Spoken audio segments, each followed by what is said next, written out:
Kim Paulandia. Nako, sa totoo lang, congratulations Kimi! Congratulations Kim Paulandia dahil tagumpay ang pre-love Closet Bazaar ng inyong Lodi. Umaapaw sa pasasalamat si Kim Chiu matapos ang matagumpay niyang pre-love Closet Bazaar. Ayon sa aktres, 3 uri ng kasiyahan ng kanyang naramdaman para sa sarili, sa buyers o sa kanyang mga fans at sa charity. Nagpasalamat siya sa mga pumila, bumiyahe at sumuporta sa event pati na sa mga kaibigang tumulong. Hindi raw niya inaasahan na matatapos agad ang bentahan ng mas maaga kaysa sa plano. Samantala, muling umusbong ang spekulasyon ng fans tungkol sa umunoy paghahanda niya sa kasal. Bagay na wala pang kumpirmasyon mula sa actress. Alright, sige, pusuan muna natin. Ang unang pagpuso natin ay ang maikling panahon ng Closet Bazaar na yan. Alam nyo ba sa totoo lang, alam niyo naman yan, di ba pumila kami ni Dondon noong Thursday? Alam niyo, wala na talaga kaming naabutan. Mga pira-piraso lang, mga napagpilian na lang.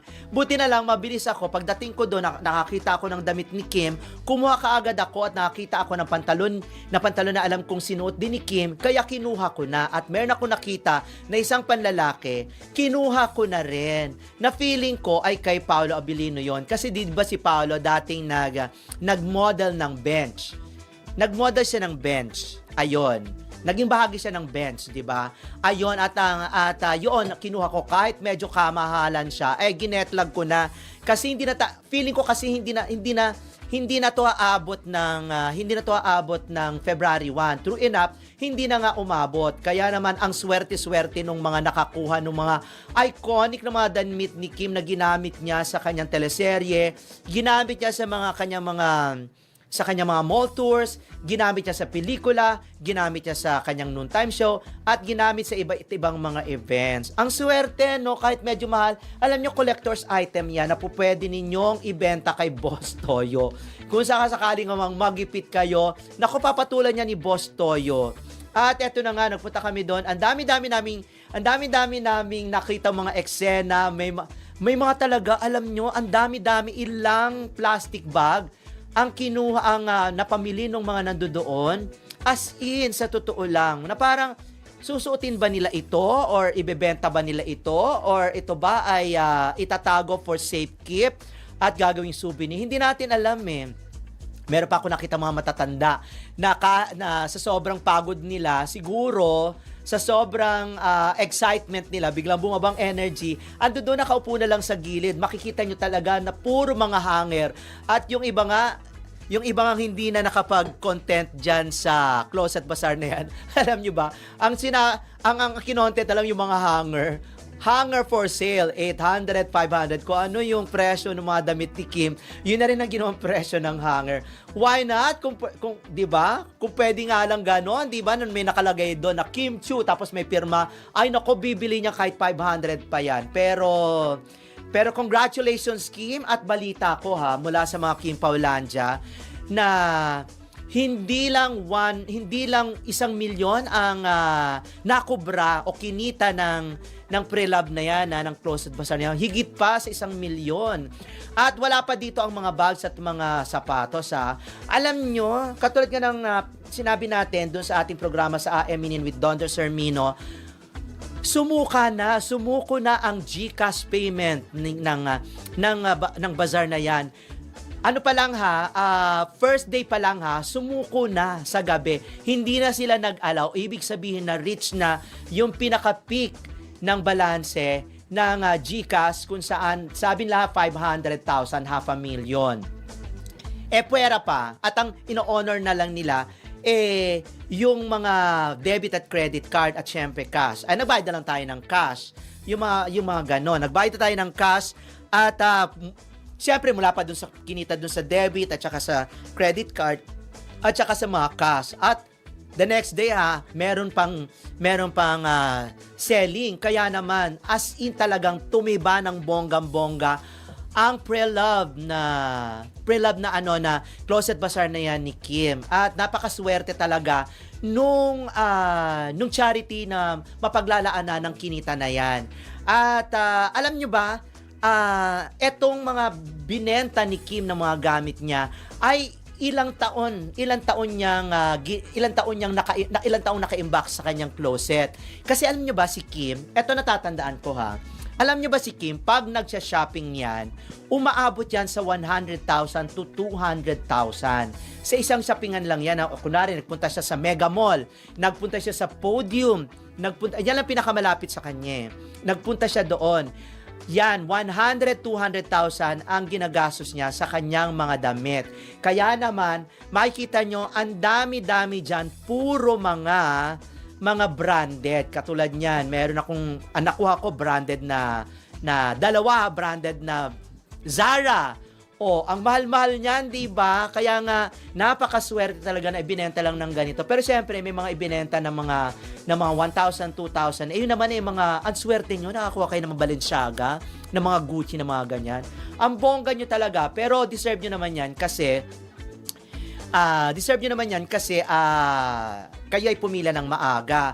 At ngayon nga po ay naglalabasan ngayon ang mga binibidang mga damit ni Kim kung saan ginamit niya sa kung ano-ano mga okasyon. As in talaga. At sinabi ni Kim ha, doon sa mga nakakuha ng mga iconic na yan ha, ingatan ninyo yan. Ingatan nyo at i-check nyo dahil baka magkaroon ng spotting yan. Ano ba tawag doon? Magkaroon ng mga yellow spotting. Kasi pag matagal at hindi na ginagamit, ay nako, nagiging yellow na lang yan. At wag nyo tatanggalin yung tag ha, na nakalagay doon ng Kim, kasi isa yan sa magiging authenticity na galing yan kay Kim. At ito na nga yung aking si Madam Lynette Huesa Nobere. Sabi ko, pwede ba ipa-dry clean ko yung kay Paolo kasi medyo may mga stain. At ang sabi niya, wag mo nang ipa-dry clean kasama yan sa binayaran.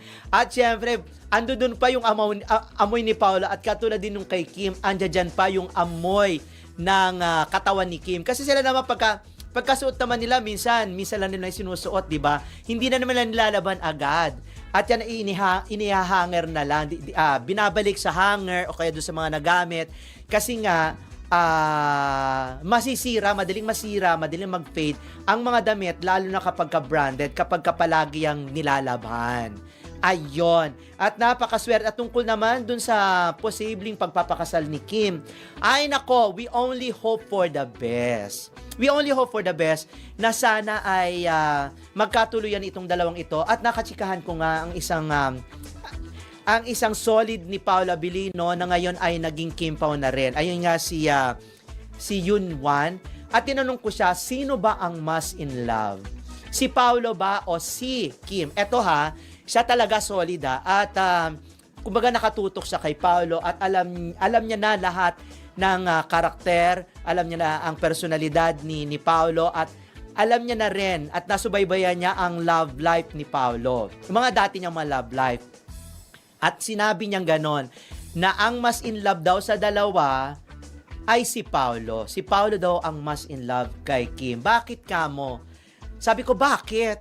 Kasi nga, ang dami talagang nabago kay Paolo. Ang dami mga ginagawa ni Paolo na hindi niya ginagawa dati. At ang dami ring mga, kumbaga ay, pagpapaubaya si Paolo para kay Kim. Biriin nyo, si Kim ay hatid sundo. Ito, nalalaman ko lang mula sa mga nagkukwento at mula daw sa mga di umano ay mga kapitbahay. Ano ba yan? Kapitbahay ni Paolo dito sa May Pasig. At sinasabi nga ganon, kumbaga, pag nag-workout itong dalawang ito, ay si Kim ay nagpupunta doon para sabay na sila or tumatakbo, sabay na silang mag-workout. At minsan nga nakikita nga daw sa gabi yung sasakyan doon ni Kim at siguro may pinuntahan sila, 'di ba? At sumakay na lang sa isang sasakyan. Kahit napakaraming sasakyan ni Kim, hindi papayag si Paolo na hindi silang dalawa ay sumakay sa iisang sasakyan. At feeling ko naman, hindi naman sumasakay si Paolo, madalang. Hindi naman sumasakay si Paolo ng madalas sa sasakyan ni Kim dahil bilang isang lalaki, mas gusto nila na sumakay sa ang kanilang jowang babae sa sasakyan nila. O di ba bago pa naman ang sasakyan ni Paolo, nabigay ng isang brand ng kanilang ini-endorse na sasakyan. At ganun din naman si Kim. Ayon. At doon naman sa nagtatanong, ayun, basta tandaan nyo, alam ko ha, galing na to mismo sa solid ni Paolo na mas in love daw si Paolo kay Kim. Kaya kung sakasakali mang dumating ang point na mag-propose na tong si Paolo kay Kim, or dumating ang time na nabuking na natin at lumabas na ikinasal na ito, secretly itong dalawang ito, yun ay dahil kay Paolo. Kasi siyempre, sabi nga nila, hindi naman na bumabati itong si Paolo at I'm sure gusto na rin naman ni Paolo na magkaroon siya ng sariling pamilya at magkaroon din naman ng anak, 'di ba? At sure na ako na kapag dumating itong time na malaman nating kasal or ikakasal na itong dalawang ito, sigurado na swak na swak. Ibig sabihin, swak na isa't isa at napagdesisyonan nila at basa na nila ang karakter ng isa't isa at kumbaga napag-aralan na nila ang kanilang mga personalidad o ang personalidad ng isa't isa. Grabe! Deserve na deserve ni Kim Chiu ang tagumpay ng kanyang pre-love closet bazaar. Hindi lang ito simpleng pagbebenta ng damit, isa itong patunay ng kanyang impluensya, malasakit, at genuine na koneksyon sa mga tao. Una sa lahat, kitang-kita kung gaano kalakas ang suporta ng fans. Mula umaga hanggang matapos ang event, dagsa ang mga tao. Hindi lang dahil gusto nilang makabili ng damit, kundi dahil gusto nilang maging bahagi ng advocacy at journey ni Kim. Kahit pre-loved ang mga items, mataas pa rin ang value dahil may kwento, alaala at effort na kaakibat. Iba talaga kapag alam mong galing mismo sa isang artist na hindi nakakalimot sa pinanggalingan. Ikalawa, napakasimple pero powerful ng konsepto. Pre-love equals sustainability, practicality, at sharing. Sa panahon ngayon na uso ang fast fashion, ang ginawa ni Kim ay parang paalala na pwedeng maging stylish ng may malasakit sa kapwa at sa kalikasan. Plus points pa na may charity aspect, talagang hindi lang sarili ang iniisip niya. Ikatlo, nakaka-inspire kung paano niya hinandle ang event. Walang ere, approachable, at ramdam mong taos-puso ang pasasalamat niya sa bawat taong sumuporta. Kaya hindi na nakakapagtaka kung bakit laging sold out at trending ang mga ganitong projects niya. Hindi ito dahil sikat lang siya, kundi dahil totoo siya. At syempre, hindi mawawala ang kilig ng fans dahil bawat damit parang may kasamang Kim Chiu energy. Para sa iba, simpleng ukay. Para sa fans, isang alaala at simbolo ng suporta. Sa kabuuan, ang tagumpay ng pre-love closet bazaar ng Kim Chiu ay tagumpay sa negosyo, tagumpay sa advokasya, tagumpay sa pagiging responsableng influencer. Isa lang ang malinaw, kapag may puso ang ginagawa, kusa talagang susuportahan ng tao. Congrats, Kim Chiu! At sa totoo lang, hindi na kami magugulat kung magkaroon pa ito ng mas malalaking version sa future.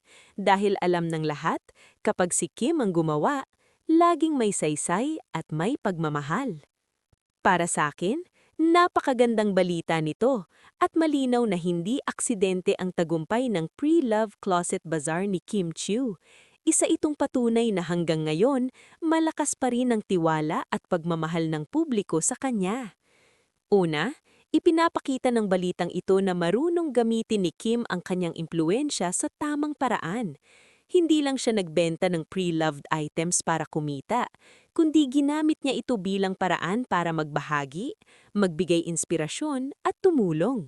Sa panahon ngayon na maraming artista ang binabatikos, refreshing makita ang isang personalidad na simple, may malasakit at may malinaw na layunin. Ikalawa, ang naging resulta ng bazaar ay refleksyon ng kung paano niya pahalagahan ang kanyang fans. Hindi niya tinitignan ang mga damit bilang lumang gamit, kundi bilang mga bagay na may kwento, alaala at effort na kaakibat. Iba talaga kapag alam mong galing mismo sa isang artist na hindi nakakalimot sa pinanggalingan. Ikatlo, mas lalong pinapatibay ng balitang ito ang imahe ni Kim Chiu bilang role model. Pinatunayan niya na pwedeng pagsamahin ng pagiging artista, pagiging negosyante, at pagiging socially responsible. hindi lang siya celebrity, kundi isang taong may malasakit sa kapwa at sa kapaligiran. Sa kabuuan, ang masasabi ko sa balitang ito ay nakaka-proud at nakaka-inspire. Ipinapakita nito na kapag totoo ka sa intensyon mo at may puso ang ginagawa mo, kusang darating ang suporta at tagumpay. At para kay Kim Chiu, malinaw na hindi lang siya minamahal bilang artista, minamahal siya bilang tao. Sa totoo lang, hindi na nakakagulat pero nakakatuwa pa rin ang tagumpay ng Pre-Love Closet Bazaar ni Kim Chiu. Bakit? Dahil matagal na nating nakikita kung paano niya alagaan ang tiwala ng fans at ng publiko. Itong event na ito ay hindi lang basta pagbebenta ng damit. Isa itong refleksyon ng kung sino talaga si Kim bilang artista at bilang tao. Una sa lahat, ramdam na hindi ito ginawa para sa clout o pauso lang. May malinaw na layunin, magbahagi, mag-promote ng sustainability, at makatulong. Sa panahon ngayon na maraming celebrity ang gumagawa ng bazar pero nauuwi sa kontrobersya, si Kim ay kabaligtaran. Nagkaroon ng positibong epekto at inspirasyon. Ipinakita niya na ang pre-loved items ay may halaga pa rin at hindi kailangang mamahalin para maging meaningful. Ikalawa, ang naging reaksyon ng fans ay patunay kung gaano siya minamahal at pinagkakatiwalaan. Dagsa ang tao, mabilis na ubos ang items, at karamihan ay masaya at kontento. Ibig sabihin, hindi sila bumibili ng damit, kundi bumibili sila ng kwento, alaala at simbolo ng suporta kay Kim. Yan ang klase ng koneksyon na hindi nabibili ng kasikatan lang. Ikatlo, makikita rito ang pagiging grounded ni Kim Chiu. Sa kabila ng kanyang tagumpay sa showbiz, nananatili siyang simple at may malasakit. Hindi siya umasta na parang untouchable celebrity. Sa halip, naging approachable siya at appreciative sa mga sumuporta. Kaya lalong tumitibay ang respeto ng tao sa kanya dahil hindi lang sikat, mabuti rin ang puso. Isa pa, mahalagang banggitin na ang ganitong proyekto ay malakas ang impluensya lalo na sa kabataan. Natututo silang maging praktikal, responsable at may malasakit sa kapaligiran. Kung tutuusin, mas malaki pa ang impact nito kaysa sa simpleng fashion event. Nagiging ehemplo ito ng tamang paggamit ng impluensya. Sa kabuuan, ang tagumpay ng Pre-Love Closet Bazaar ni Kim Chiu ay tagumpay ng malasakit, katapatan at tunay na koneksyon sa mga tao. Isa itong paalala na hindi kailangang enggrande o perpekto para magtagumpay. Kailangan lang ng malinaw na intensyon at pusong totoo. Kaya masasabi ko, hindi lang ito panalo sa benta. Panalo ito sa puso ng fans at panalo ito sa inspirasyong naibigay sa marami. Congrats kay Kim Chiu! Patunay lang na kapag mabuti ang intensyon, kusang babalik ang biyaya. Mas marami pa. May ilang mahahalagang bagay pa na pwedeng idagdag sa balitang ito na lalong nagpapaliwanag kung bakit espesyal at makabuluhan ang tagumpay ng Pre-Love Closet Bazaar ni Kim Chiu. Una, hindi lahat ng artista kayang panindigan ng transparency at sincerity sa ganitong klasing event. Kay Kim, malinaw na alam ng fans kung saan napupunta ang suporta nila, kaya mas buo ang tiwala. Ito ang dahilan kung bakit kahit paulit-ulit siyang gumagawa ng ganitong proyekto, hindi nagsasawa ang mga tao. Sa halip, mas lalo pa silang naeengganyo. Ikalawa, ang success ng bazaar ay indikasyon na nag-e-evolve na ang mindset ng fans. Hindi na lang sila basta bumibili dahil artista ang may-ari, kundi dahil may adhikain at mensahe ang proyekto, sustainability, sharing, at responsible consumption. Sa isang banda, si Kim ay naging tulay para mas maintindihan ng publiko ang kahalagahan ng ganitong values. Ikatlo, mahalaga ring agdagan na ang ganitong klaseng tagumpay ay hindi instant. Bunga ito ng habang panahon ng pagiging consistent ni Kim, mula sa kanyang pagiging professional sa trabaho hanggang sa pagiging maayos sa pakikitungo sa fans at sa media. Kaya ang suporta na natatanggap niya ngayon ay naipon sa loob ng maraming taon. Dagdag pa rito, ang Pre-Love Closet Bazaar pwedeng maging model para sa ibang celebrities at influencers. Ipinapakita nito na pwedeng pagsamahin ang negosyo, advocacy, at personal branding ng hindi nagmumukhang pilit o scripted. Kapag may puso ang proyekto, kusang itong tatanggapin ng publiko. At panghuli, masarap isipin na ang ganitang balita ay nakakadagdag sa positibong imahe ng lokal na showbiz. Sa gitna ng mga issue at intriga, may mga balitang ganito na nagpapaalala na may mga artista na pinipiling magbigay at mag-inspire, hindi lang magpasikat. Sa madaling salita, ang balitang ito ay hindi lang tungkol sa successful bazaar. Tungkol ito sa kung paano nagiging makabuluhan ang kasikatan kapag ginamit sa tama. At sa kaso ni Kim Chiu, malinaw na ginagamit niya ang kanyang impluwensya para mag-iwan ng magandang marka sa mga tao at sa komunidad.